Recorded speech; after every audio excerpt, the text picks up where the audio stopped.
My mom gave my bedroom to my sister's kids while still charging me rent, so I quietly walked away Reddit stories. I came home to my locked workspace turned into a playroom, and was told I was selfish for wanting it back. The moment I left with everything I paid for, the house began falling apart in ways they never planned for. Hi, I'm Negan, late 20s, and the day my mom handed my bedroom to my sister and her kids like she was reallocating storage space, something in me snapped clean in half. Not loudly. Not dramatically. Quietly, like a switch flipped from tolerate to done. Let me take you back to the moment it actually began. I moved home on purpose. Not because I was broke or clueless or drifting, because it was efficient. I work in a technical field that needs equipment, bandwidth, and most of all, silence. My room wasn't a bedroom. It was a workspace engineered over years, with cables that ran clean, hardware tuned to my workflow, monitors calibrated, desk height just right. I paid rent every month, covered the internet, and picked up groceries without keeping score. I wasn't freeloading. I was subsidizing the entire operation. Mom, Joyce, is the kind of person who feels everything deeply but thinks it all through rarely. She'd cry at commercials, laugh at anything, and forget bills existed until red letters arrived in the mailbox. My money filled the gaps, and she never refused it. Not once. But she also never admitted she relied on it. That was our arrangement. I paid. I worked. She left my space alone. Enter Zoe, my older sister and the human embodiment of someone else will figure it out. She was chaotic before the kids. With the kids? Hurricane level. 2 boys, Leo and Noah, bouncing off reality like tennis balls. When Mom announced Zoe was moving in, for a little while, she said it like she was telling me we were out of milk.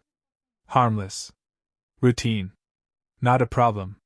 But I felt that early warning hum in my chest, the one my Uncle Graham told me about. He warned me months before. The second people get used to your money, they forget your boundaries. He was right. I just didn't know how right. At first, Zoe's arrival was the usual whirlwind, bags everywhere, kids screaming, Joyce in full nurture mode, me retreating to my room like a sane man.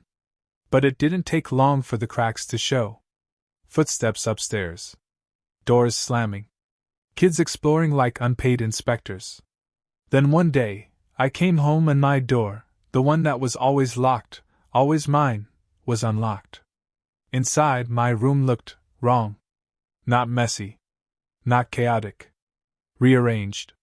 My bed shoved aside. Toys everywhere. My desk pulled out of its spot with cables dangling. Fingerprints on my monitor. Crumbs on my keyboard.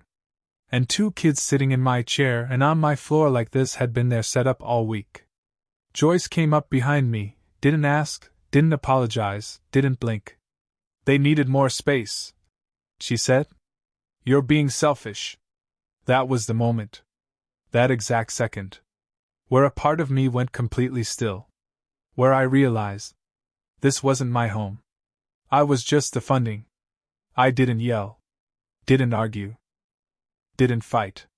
I simply thought, okay. Then I'll go. And when I went, I took everything I paid for. The moment my money walked out the door, the entire house started collapsing, fast. But we're not there yet. This is just the beginning. I didn't blow up. Didn't make a speech. Didn't deliver the dramatic monologue they were expecting from the selfish overreactor. I just stepped around the toys in my room, unplugged what mattered, and walked out. But inside? There was this eerie calm, like the eye of a storm finally realizing it doesn't have to hold itself together anymore. Joyce, of course, took my silence as disrespect. Negan, you need to calm down, she said, voice all maternal authority she only used when she'd already made up her mind. They're just kids. You're being dramatic. Zoe chimed in from the hallway, arms crossed, a smirk already forming. Seriously, it's not a big deal. You don't need all that space. The kids need a room. My room.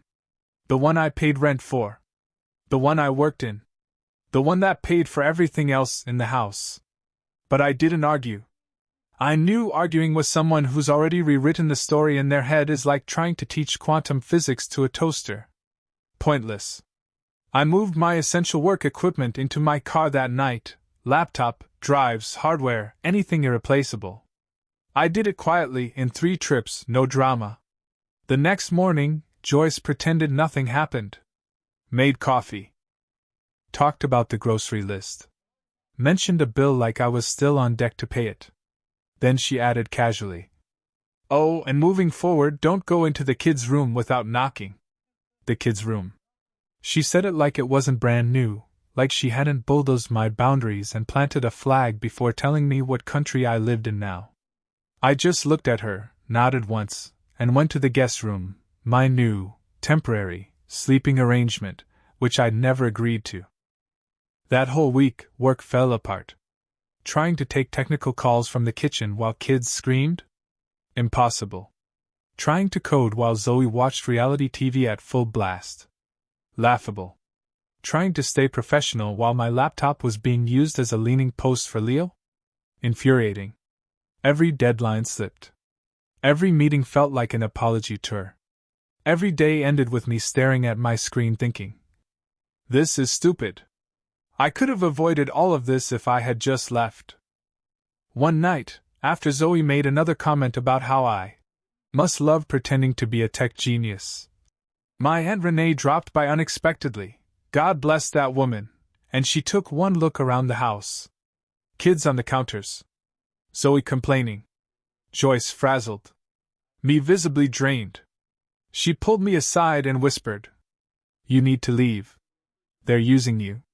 They think you won't?" That was the final puzzle piece. Because until then, Joyce and Zoe both assumed one thing: I wouldn't go. I was dependable. Quiet. Responsible. Easy to guilt trip. Easy to lean on. The golden tool that kept the house running. They forgot something important. Tools stop working when you break them.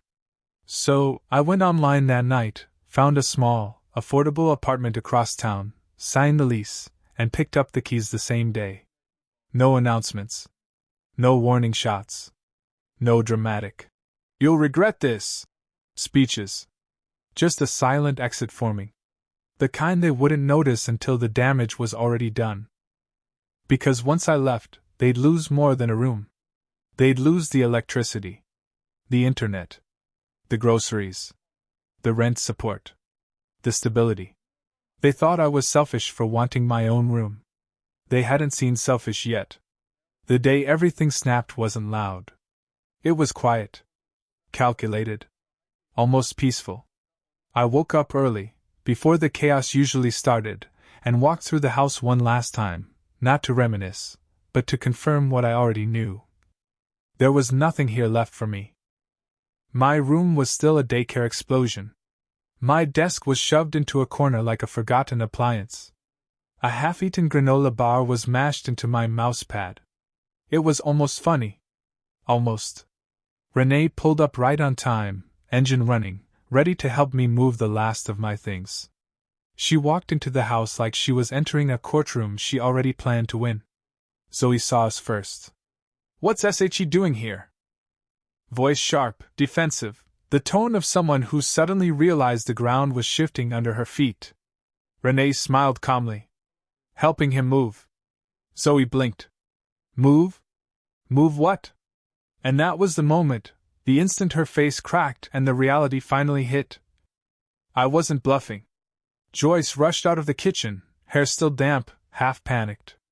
"Megan, you can't do this today. We need to talk first." Talk. Funny word for someone who did whatever she wanted and expected me to absorb the consequences. I didn't raise my voice. Didn't explain. Didn't justify. "I told you yesterday. I'm moving." That's when Zoe stepped in front of me at the base of the stairs like she was the guardian of my own property. "You're not going up there. The kids are sleeping." I looked her dead in the eye. "Move." She didn't. So Renee stepped forward, lowering her voice in that terrifyingly calm tone. "Zoe. Move." This is not your house. Zoe's mouth opened and closed like a faulty engine before she backed off with a muttered insult. Upstairs, I opened the door to their playroom, formerly my workspace, and took in the disaster one last time. Toys everywhere. Food wrappers. My chair destroyed. My cables tangled into knots. Zoe stormed in behind me. You can't take everything. The kids need this space. I unplugged a monitor. Wrapped a cable. Didn't look at her. It was never theirs. Joyce appeared next, teary-eyed and escalating fast. You're tearing this family apart. How do you expect us to manage now? How could you do this to us? There it was. Us. The collective I'd been financially upholding while being treated like a tenant with no rights. Mom, I said quietly, you took my room while taking my rent. That shut her up for a full 3 seconds, maybe a record. Zoe tried a new tactic, guilt. You're abandoning your nieces, you know. They love that room. I nearly laughed. They'll survive without my gaming chair. Once everything sentimental or valuable was packed, I carried the last box to the car. No yelling. No explosive finale. Just a clean break. Joyce stood on the porch, arms crossed, eyes wet. You'll come back, she said like it was a prophecy. You'll see how hard things are out there. You'll be back. I closed the trunk. I won't. Zoe shouted after me as I got into the car. Don't come crawling back when it all blows up. I looked at her once, calm as ever. It already blew up. That's why I'm leaving. And then, door shuts. Engine starts. Silence. Driving away felt like stepping out of a burning building I didn't realize was on fire until I smelled smoke on my clothes. I didn't know it yet, but this was the turning point.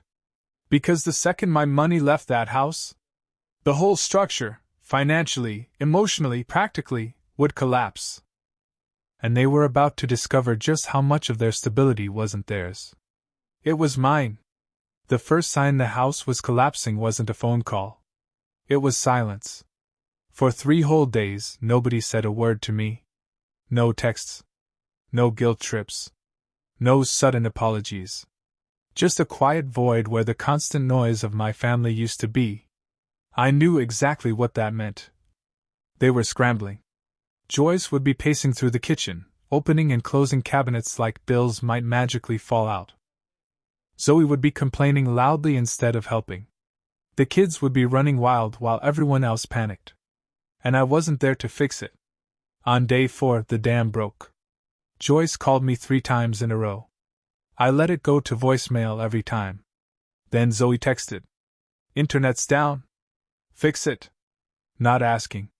Not is it something you can help with. Fix it. I answered with 1 sentence.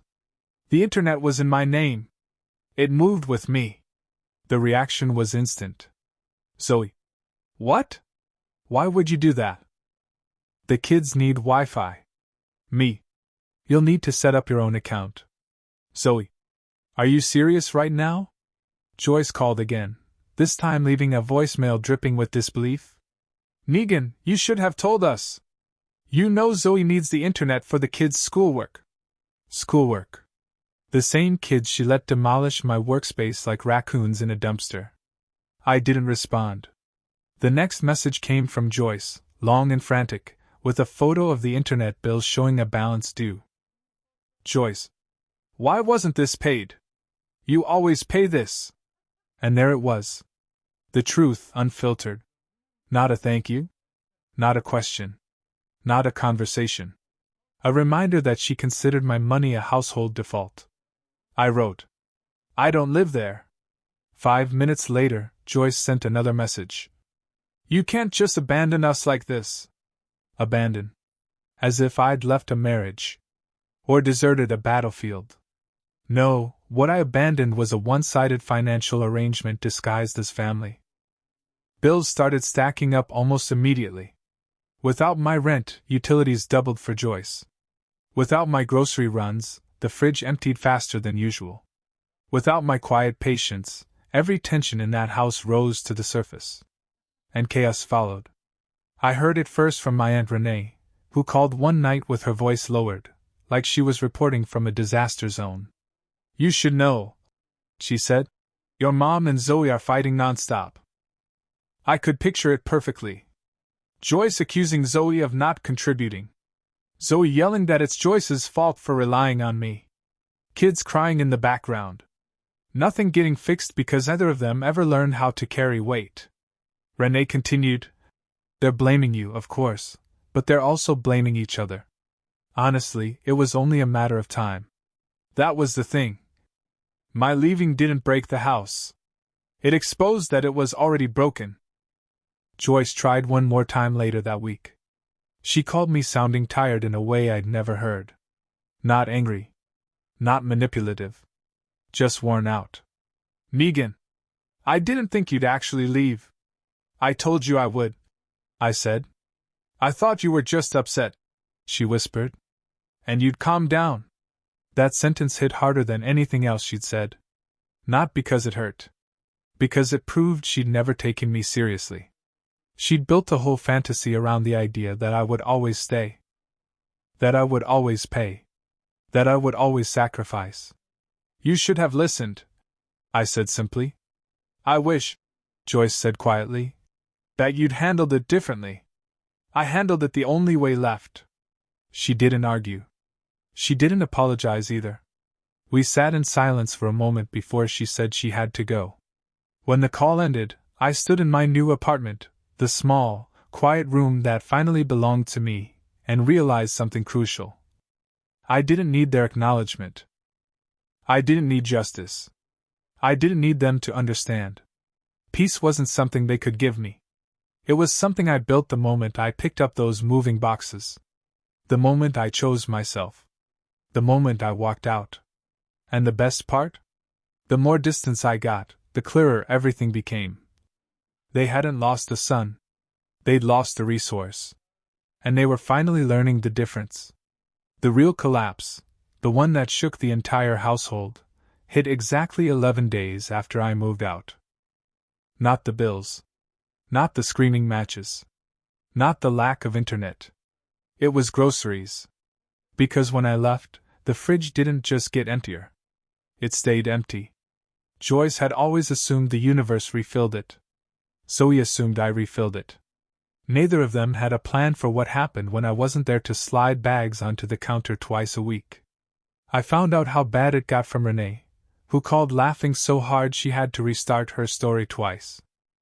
"Megan," she said between breaths, "your mother called me yesterday asking if I wanted to chip in for a grocery run." I froze. "She what?" "Oh, that's not the funny part," Renee continued. "Apparently Zoe told her, Negan always buys groceries, just ask him." I felt a slow, familiar irritation climb up my spine. "I don't live there anymore." "That's what I told them," Renee said. Your mother looked stunned.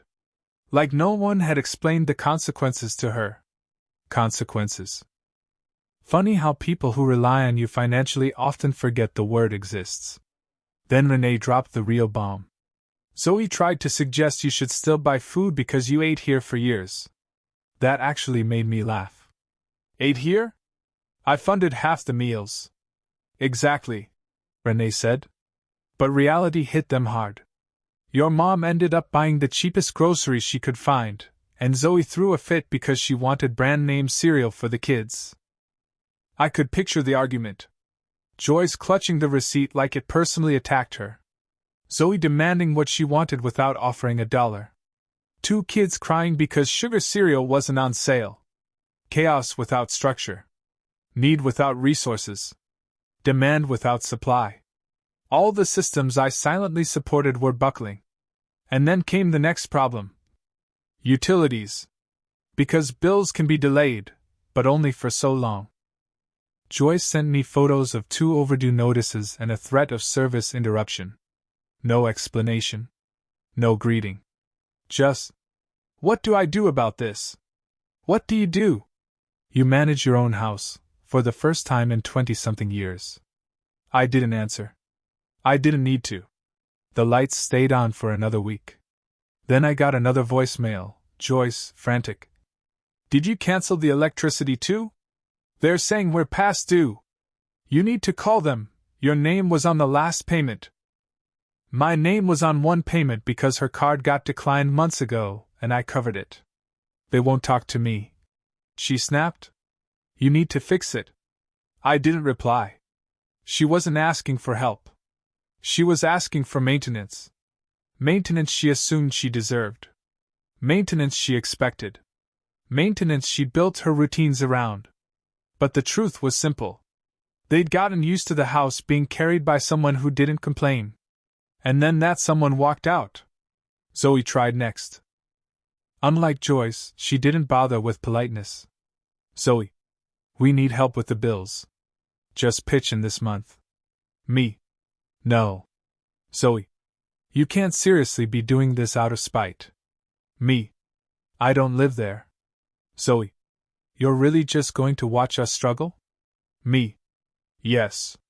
She didn't respond after that. But she did post a long, dramatic rant on Facebook about certain family members who abandoned their responsibilities. She didn't name me, but she didn't have to. People know how to read between the lines. Unfortunately for her, people also know how to read timestamps, because it didn't take long before someone commented. But weren't you the one who took his room? Within an hour, the post was deleted. A day later, Joyce called me again. This time, she didn't sound angry. She sounded small. Megan, she said softly. Things are harder than I expected. I waited. She hesitated before adding, I didn't realize how much you were helping. That was the closest she'd ever come to an apology. But I didn't fill the silence for her. She eventually continued. I don't suppose you could help just a little until we figure things out. There it was. Not regret. Not reconciliation. A request for the old arrangement to resume. No, I said calmly. Joyce inhaled sharply. I'm your mother. I know, I said. And I still won't pay your bills. The quiet after that was heavy. Then she said, almost whispering, I didn't think you would actually leave us like this. Mom, I didn't leave you, I said. I left a situation where I was being used. There was no yelling this time. No guilt trip. No accusation. Just a long, strained silence. And then the click of her hanging up. I set my phone down and looked around my new apartment. Quiet. Mine. Uninterrupted. My work setup was exactly how I wanted it. My groceries were exactly the ones I chose. My space stayed the way I left it. For the first time in years, I wasn't paying for someone else's chaos. And for the first time ever, they were finally feeling the cost of losing me. 3 weeks after I moved out, the house finally buckled. Not from one big disaster, but from a chain of small ones they never knew how to handle because I'd always handled them. It started with the internet outage, which stretched from a mild inconvenience into a full-on meltdown. Zoe couldn't stream anything. The kids couldn't watch YouTube. Joyce couldn't use her tablet. And because none of them knew how to set up a new account, install a router, or troubleshoot basic tech, the house basically shut down. Zoe tried to tether her phone data to the TV. She burned through her entire monthly limit in 2 days. Then the electric bill came due. And this time, Joyce couldn't ignore it, because the lights literally flickered while she was on the phone with my aunt.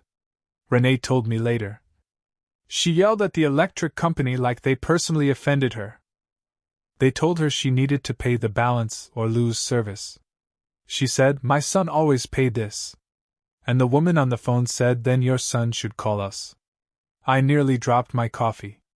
Joyce tried calling me right after that. 5 times. I let every call ring out. Then the text came. Joyce. Megan, please call the electric company. They're going to shut us off.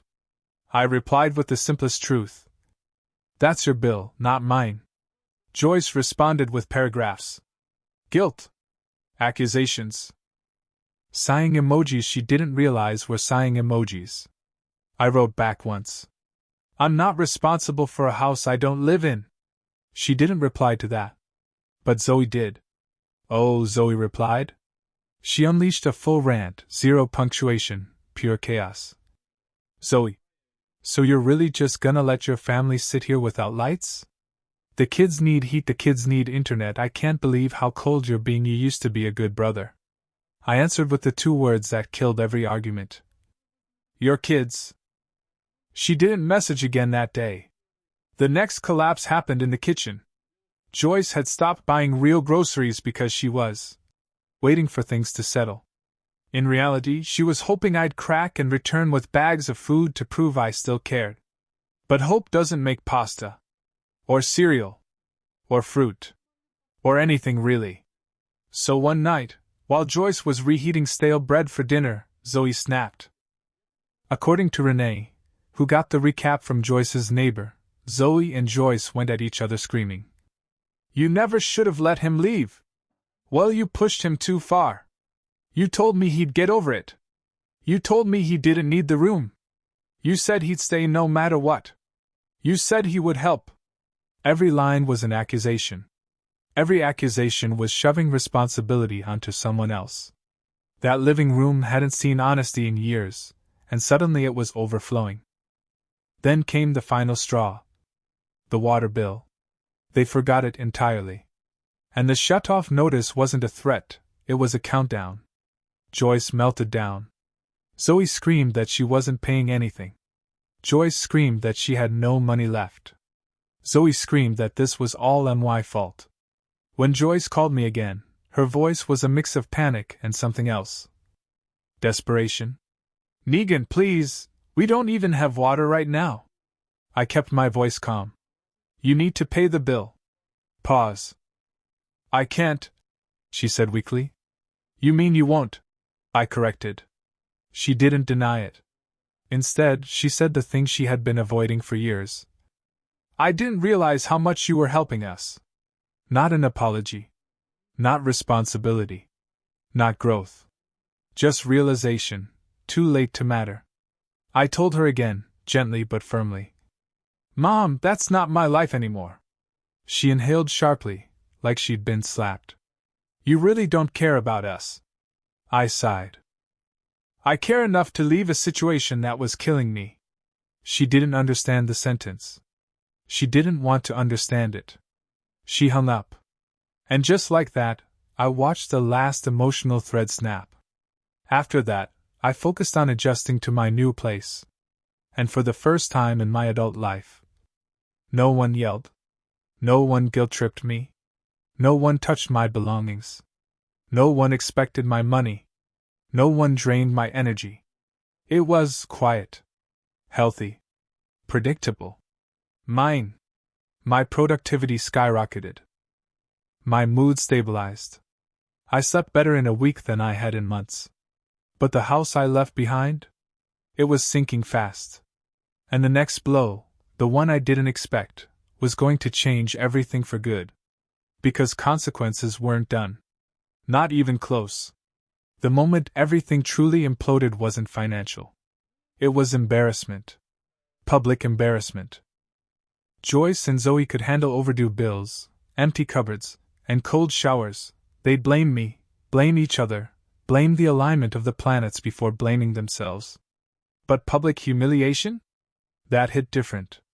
And it arrived courtesy of a family group chat I wasn't even in. Renee told me how it started. Joyce complained to the whole family about how Negan abandoned us in a crisis, adding dramatic lines like, he walked out without warning. He left his mother with all the bills. He knows Zoe is struggling and doesn't care. He took everything and left us with nothing. Classic Joyce, emotions over facts, performative victimhood at maximum volume. But this time? She miscalculated her audience. Because several relatives already knew the truth. And one of them, my cousin Laura, finally snapped. According to Renee, she replied with, didn't you take his room while still charging him rent? The chat went dead silent. Then Laura added screenshots. Screenshots I posted weeks earlier. The rent transfers. The internet bill in my name. The before/after photos of my room. The messages where I said, "Do not move my things." The texts where Joyce said, "It's my house." The texts where Zoe said, "Kids need the room more than you." Joyce went from victim to villain in 3 seconds. Zoe immediately jumped in. "That's out of context. He's twisting things. He's manipulating all of you." But Laura didn't back down. She replied, "How do you twist pictures of you putting his stuff in bins?" Then another cousin chimed in. "Why didn't you respect the room he was paying for?" Then an aunt. "Negan works from home. Why didn't you protect his job?" Then someone else. "Why didn't Zoe get a job?" Zoe started arguing with everyone. Joyce tried to calm the chat down with phrases like, "Families shouldn't fight," and "This is all a misunderstanding." But no one was buying it. Especially because, and this was the golden moment, someone noticed the timestamp where Joyce texted me, "You can't come in the room unless the kids aren't using it," and replied, "You locked him out of the room he was paying for?" That was the point of no return. The mask didn't just slip, it fell off, shattered, melted, and evaporated. Joyce left the chat. Zoe left 2 minutes later. Everyone kept talking after they were gone. Renee summarized the group consensus. "Nobody thinks you're the bad guy anymore." And that was the thing that stung Joyce the most. Not losing me. Not losing my money. Not losing my support. Losing her image. The next day, Joyce called me. Not yelling. Not crying. Quiet. Almost hollow. "Negan," she said softly, "people are messaging me about things." I didn't reply. She tried again. "I didn't realize you told anyone." "I didn't," I said. "You made it public when you posted about me." Another long silence. Then she whispered something she never said to me in my entire adult life. "I didn't handle this well. But here's the thing.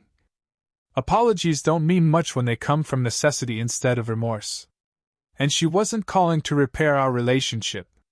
She was calling to repair her reputation. "I want us to be a family again," she said. "We can work this out." We. The same we. Who took my room. The same we. Who ignored my boundaries. The same we who watched me struggle and said I was dramatic. The same we who expected my income but dismissed my needs. The same we who thought I'd never leave. I finally said what I'd been holding inside for years.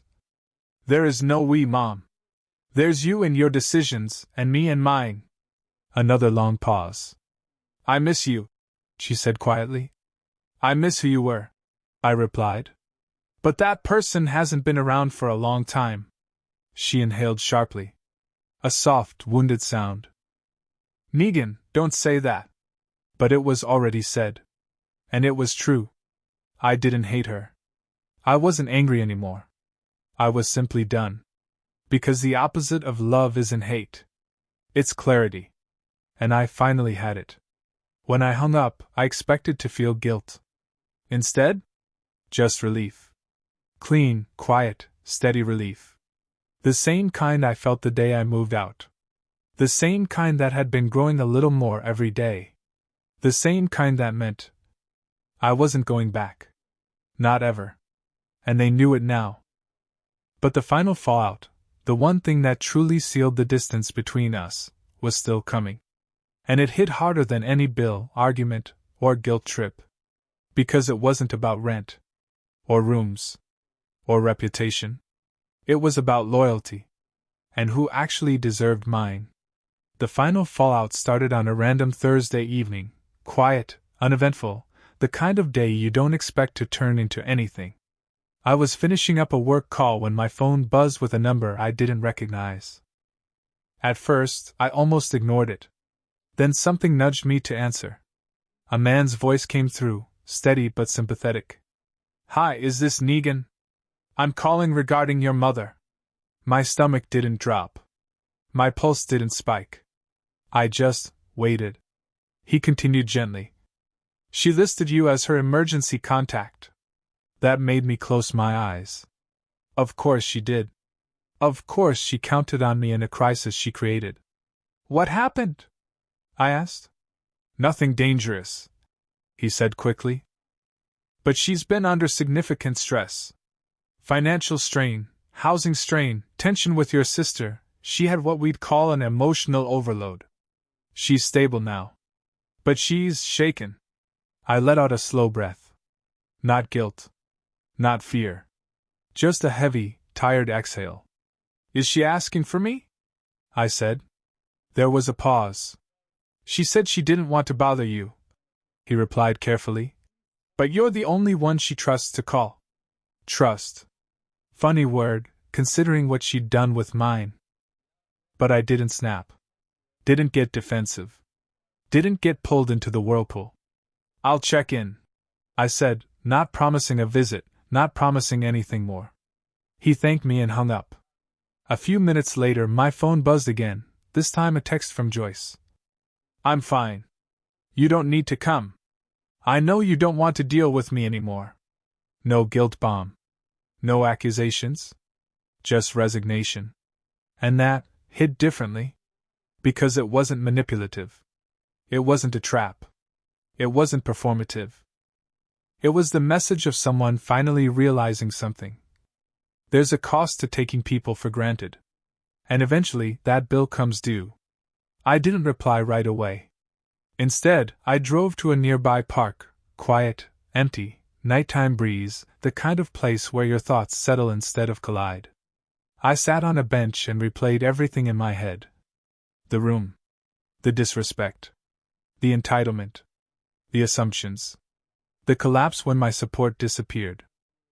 And somewhere between the streetlights and the silence, something clicked. I wasn't responsible for saving Joyce from consequences of her own choices. I wasn't responsible for fixing Zoe's chaos. I wasn't responsible for holding a household together alone. I wasn't responsible for being the default adult just because I actually acted like one. For the first time in my life, I was responsible only for myself. And it felt steady. Earned. Right. After maybe 20 minutes, I finally texted Joyce back. I hope you take care of yourself. I don't hate you. But I can't live your life for you. She saw it immediately. No reply. But read receipts told me she reopened the message 3 more times over the next hour. Later that night, Renee called. She sounded relieved. I'm proud of you, Negan, she said. You didn't abandon anyone. You stepped out of a place that never appreciated you. There's a difference. I didn't say anything for a moment. Then I asked the question burning in the back of my mind. How's Zoe taking everything? Renee snorted softly. She's scrambling, she said. Your mom can't help her financially. The family won't enable her like she expected. And people finally saw how she treated you. A beat. She lost her safety net, Renee said. And she's furious about it. I looked out the window at the city lights. Zoe wanted a house where she didn't contribute. Joyce wanted a son she didn't respect. They wanted the same person. The version of me who never said no. That version was gone. A notification lit up my phone, another message from Joyce. Quiet. Short. Real. I'm glad you're okay. And for the first time since this entire mess began, I felt no anger toward her. Just distance. Necessary, healthy distance. The kind you don't close easily. The kind formed by finally choosing yourself. I typed a simple response. You too. Then I put my phone face down, leaned back on the bench, and let myself enjoy the quiet. Because this wasn't an ending. Just the middle of a life I finally got to build freely. The part still coming, the part one didn't expect, would show me exactly who I was without the weight of their expectations. And it would involve someone I never thought I'd have on my side. Not Joyce. Not Zoe. Not anyone from the house I left behind. But someone who saw the whole thing clearly. And decided I deserved better. I didn't hear from Joyce or Zoe for a while after that. No guilt trips, no emergencies, no sudden. We need to talk. Messages. Silence.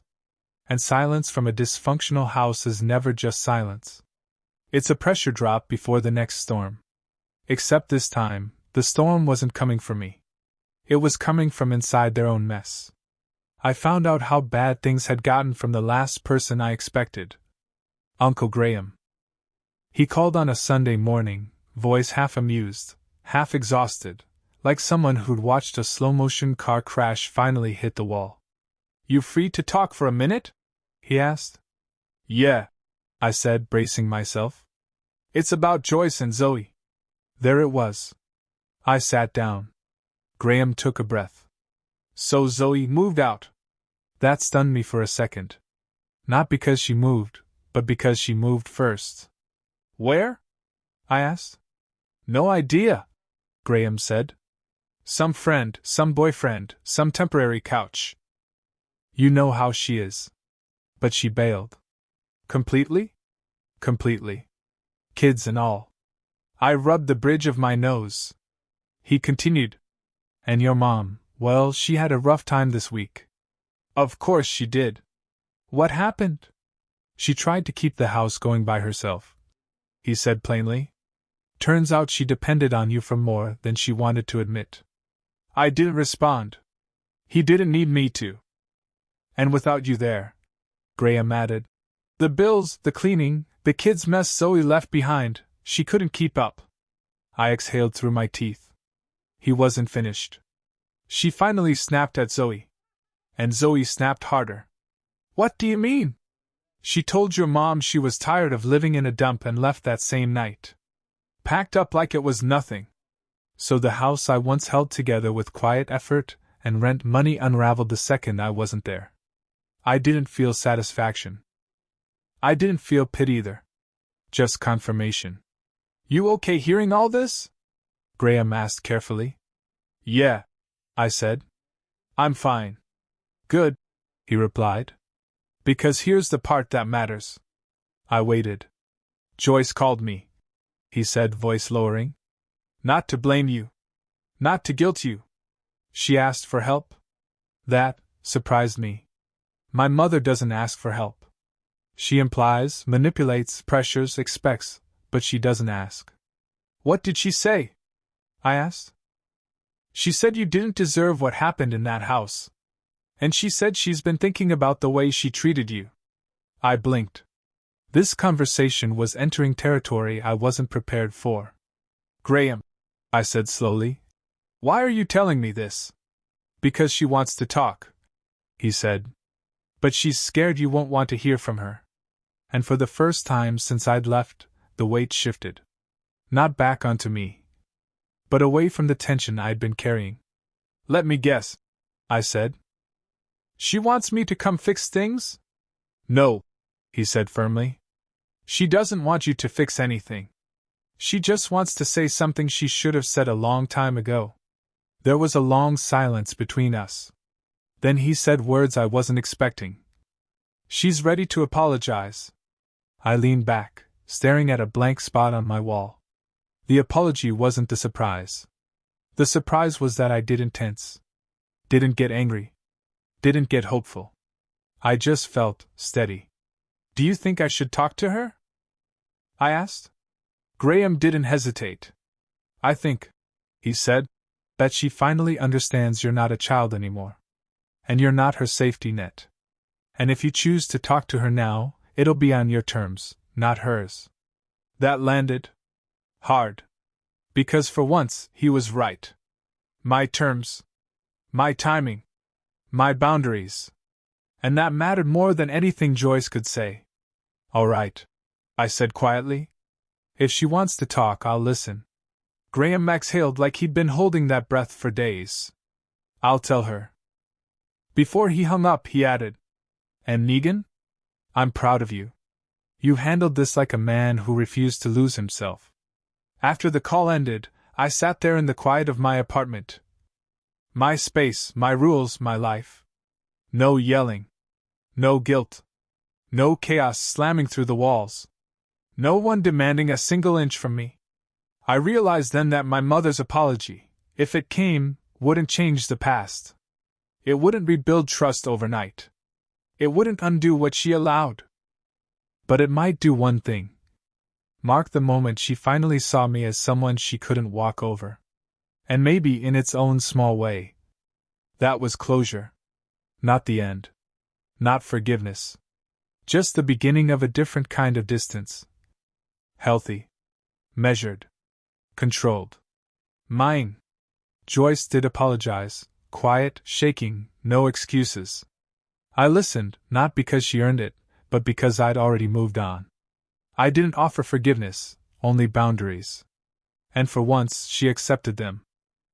I walked back to my apartment afterward. Closed the door. Felt the weight lift for good.